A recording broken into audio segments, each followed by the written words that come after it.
I couldn't really think of an intro idea, so yeah. Oh, I got one. How many card tricks do you know that cater to just one person? Probably a lot. Like most of the time, it's just, hey, pick a card. Hey, pick a card. Hey, pick a card. May I take your answer? May I take your answer? May I... Alright, I've heard enough. You gotta change it up every now and then. Cater to many people at once. Multi-card select and multi-person fooling. That's what I got for you today. Chess speaks for itself. Is it something special doing this against Magnus, Hans? What up, crew? It is Magic Monday, and this is your place to learn Magic, master your performance, and captivate audiences. If you're joining me for the first time, it is great to have you here. My name is Vineet, and I go by CardMechanic here on YouTube. Most of the time. I don't know what it is about today. I just feel in a much more fun and relaxed mood. Maybe it's just because I'm back to filming and it just feels good. But enough about me. The card trick I'm about to share with you relies on a very simple yet deceptive method. So as soon as I show you this card trick, you can go out and do it. But you will need some performance experience to really sell the effect and get great reactions. Now before we begin, make sure to smash that like button and subscribe. Now buckle in because this card trick speaks for itself. Alright guys, so check this out. For those of you who are curious, today we're going to be using the Rise V2 playing cards. Very nice deck. I would recommend for you to pick it up if you haven't already. We'll start off by giving the deck a quick little shuffle, just something like this.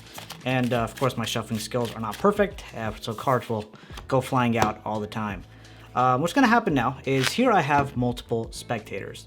So I'm going to hand the deck over to spectator number 1 and ask him to deal out the cards into 4 separate piles. So 1, 2, 3, 4 separate piles. And as he's dealing, he can deal in any order he likes. Doesn't have to deal any specific order. He can also deal multiple cards to a single pile. So for example, you can put 3 cards here, you can put 2 cards here, put 2 cards here, 1 card here, 1 card here, 3 cards here.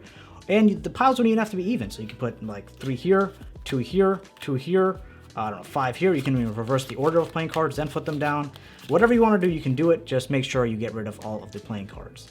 So once spectator number 1 has completed their work, spectator number 2 will take charge. Spectator number 2 is allowed to go ahead and change up the top cards of each of these piles. So he can take this top card, put it somewhere in the center like this. He can take these 2 top cards, switch them around, take this top card, put it into this pile, and really switch it up in any way that he likes, right? So this is getting pretty crazy. Everyone's getting to do something. Spectator number 3 is going to come along, take the top card of each one of these piles and hand it out to each of the 4 spectators. Since we don't have 4 spectators here, it's just me and you.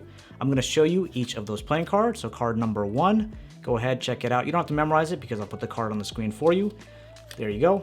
Card number 2, card number 3, and card number 4. Check that out. Bam, bam, bam. Now, the next spectator can come along. I think this is spectator number 4 at this point. Spectator number 4 can come along, pick up these piles in any order they'd like, and close them up just like this. And if they want, they can even give the deck a cut anywhere they'd like. So let's just say they cut the deck like this.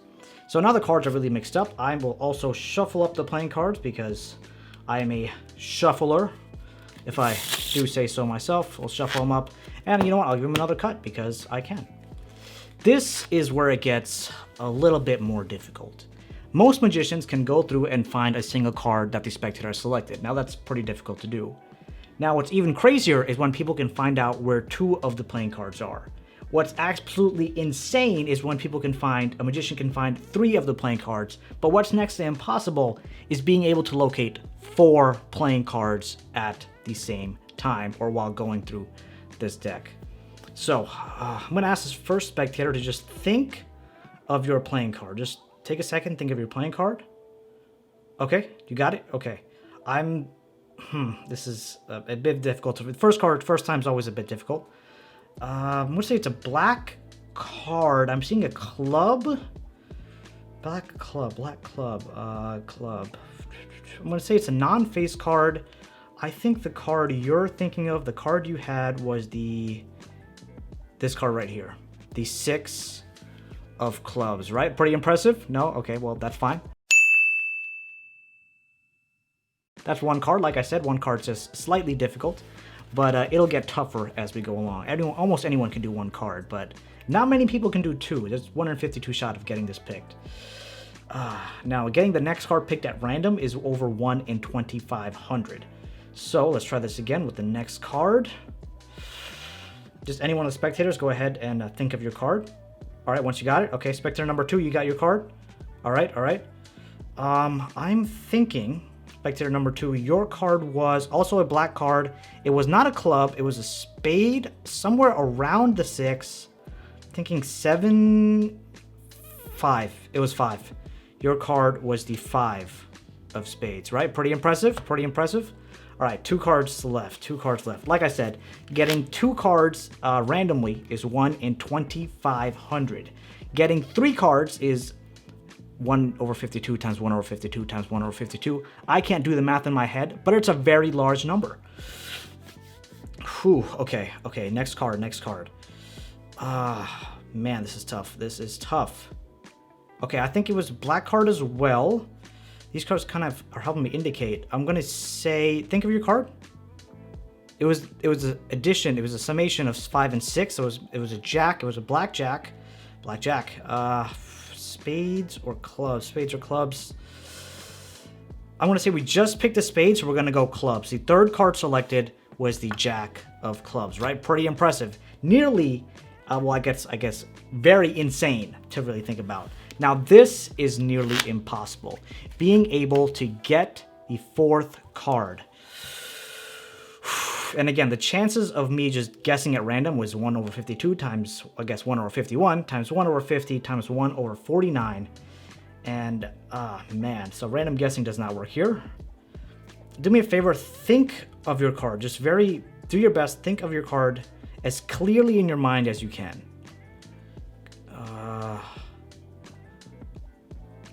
Oh, okay. Here, somewhere here. Okay. All right, we can eliminate these cards.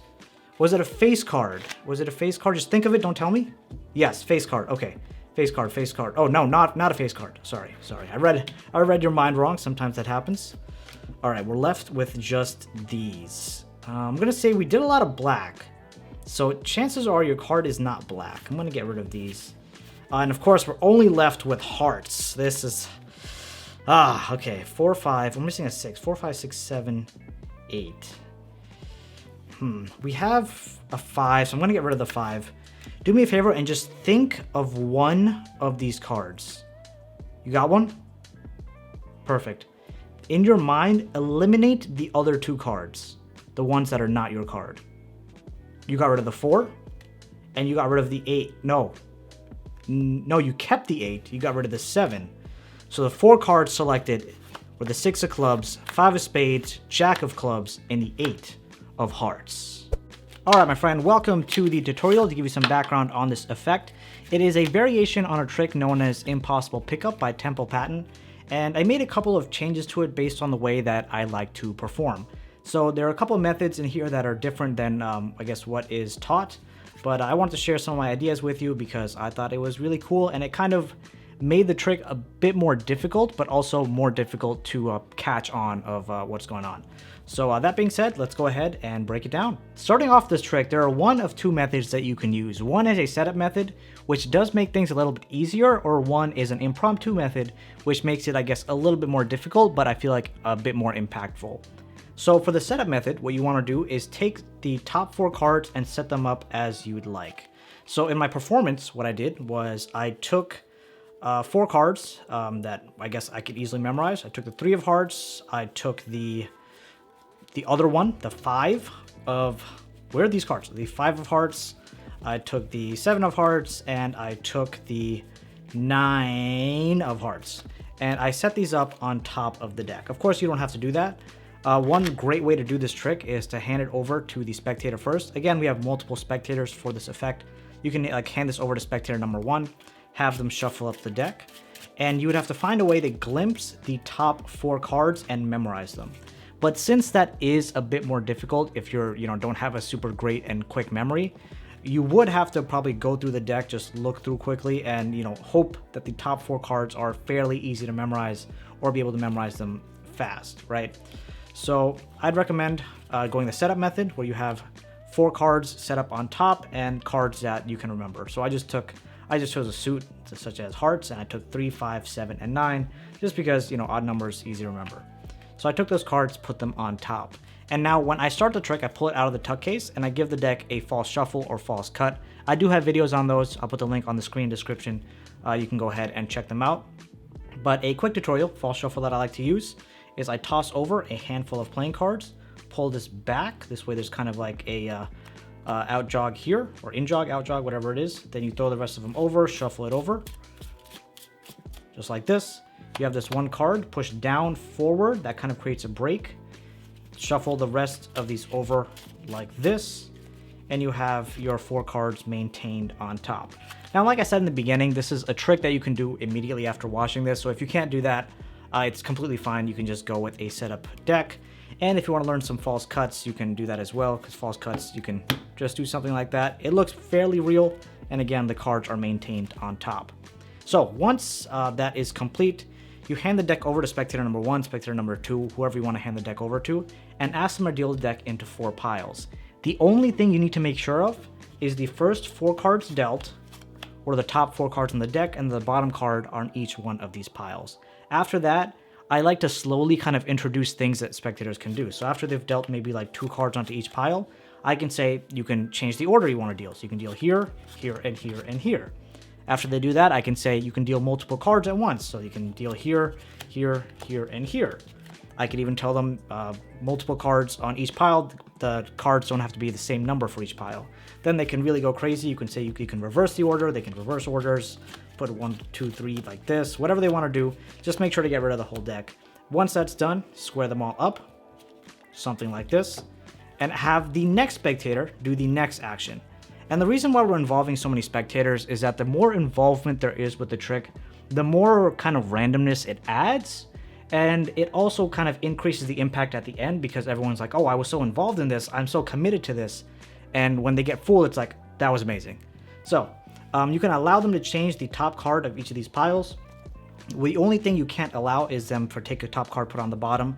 So you can say you can switch top cards. You can put it somewhere in the center. You can take one top card from here, put it in the center of something else.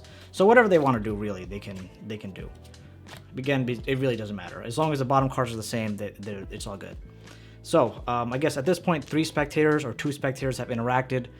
You can have one of the spectators go ahead, pick up the top card of each of these piles, hand it over to everyone else, or you can just take a look at the top card of each of these piles. So here we have a 4 of spades, we have a 4 of hearts, 6 of diamonds, and a 2 of hearts. I'm going to make this easy for everyone and see if we can just maybe do something simple so we all remember the cards. So we'll have 4s. You know what? We'll do the 4 4s. We shall do the 4 4s. So here we go.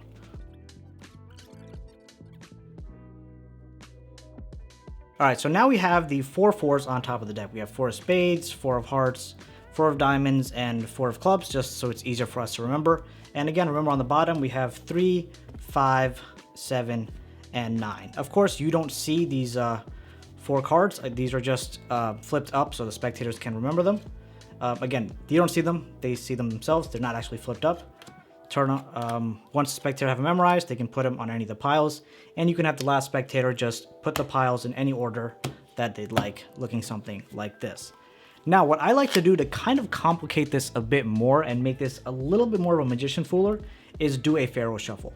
And pretty much pharaoh shuffle, in case you don't know what that is when you're allowed to, when you interleave the playing cards, one after another, or one into another. And I guess one other thing I forgot to mention is once these piles are put together, I allow one of the spectators to give the deck a cut. This way they feel like, they're in more control. Now I give the deck a pharaoh shuffle. And if you're doing this step, you have to make sure your pharaoh shuffle is perfect. Otherwise, this next thing will just not work. And if it doesn't work, you're screwed, right? So shuffle that up. That is a very realistic shuffle. And if you want to sell this effect even more, you can do a false overhand shuffle, which is very difficult to do, by the way. But I did come up with a method to do it. I'll put the link on the screen description, probably just the screen. You can go ahead and check it out. But it's based off of the other shuffle that I was showing before. Do that false shuffle, and the cards will remain exactly in the same order. What we've pretty much just done is set a random card or an arbitrary card between the key cards that are used. Of course, this relies on the key card principle. The 4 key cards that are used and the spectator's selected 4 cards. So if I spread this out and we take a look at these cards, of course, you can't see anything on camera. That's fantastic. Let me unmount you right over here so you can get a better view of what's going on, hopefully, maybe. All right, so as you can see, we have these playing cards, and we're mainly looking for our cards, right? We're looking for our 3, we're looking for our 5, we're looking for our 7, and looking for our 9. So let's go for our 3 first, 3 of hearts. And of course, we know the spectator selected the 4 fours. So the 2 cards after the 3 will be the spectator selected card. So 2 cards after, 1 is this random arbitrary card, 2, we have a 4 right here. Let's look for, so our first key card was 3, our next key card is a 5. Let's look for the 5 of hearts, where's the 5 of hearts? Right here. 5 of hearts is right over there. Man, this camera can't focus. 5 of hearts are right over there. 2 cards after, we have the 4 of clubs, you can see right there. Our next key card is 7 of hearts. 7 of hearts is right there. 2 cards after, next card is the 4 of spades. Last card was the 9 of hearts, and if you look at the 9 of hearts, 2 cards after is the 4 of diamonds. And that's how we're able to locate the spectators' 4 cards. Let me just put you back on the mount. There we go. All right, hopefully the camera angle didn't change too much. Can't really see anything. All right, so now we pretty much know where those cards are. But you want to sell this effect. Really, this effect, the key of getting great reactions is 1, in the interaction, and 2, in how you can sell being able to predict or, I guess or locate these spectators' cards. So I make a big deal of being able to find even 1 card or 2 cards or 3 cards or, you know, in this case, all 4 cards. And I say it's nearly impossible to do so. So then when you start producing the card, it's like, okay, this is 1 card. They're like, okay, that's pretty impressive. Then you get the next card. Oh, there's another card. Wow, that's very impressive. Then there's the next card. Like, oh my God, this guy is a mad genius. And then by the time you get the 4th card, their minds are just blown because not many people in the world can locate 4 cards from a shuffled deck that has been pretty much almost fully arranged by the spectators. So there you have, what was this trick called? There you have my version of impossible pickup. Thanks so much for being here. As always, it's a pleasure getting to spend this time with you. If you haven't had enough of me yet and want to see another card trick that fools multiple people with a single effect, make sure to check out that video right over there. You might like it. Thanks so much for watching, everyone, and a happy Diwali to all my Indian friends out there. Hope you have a great day ahead, and I hope to see you very soon.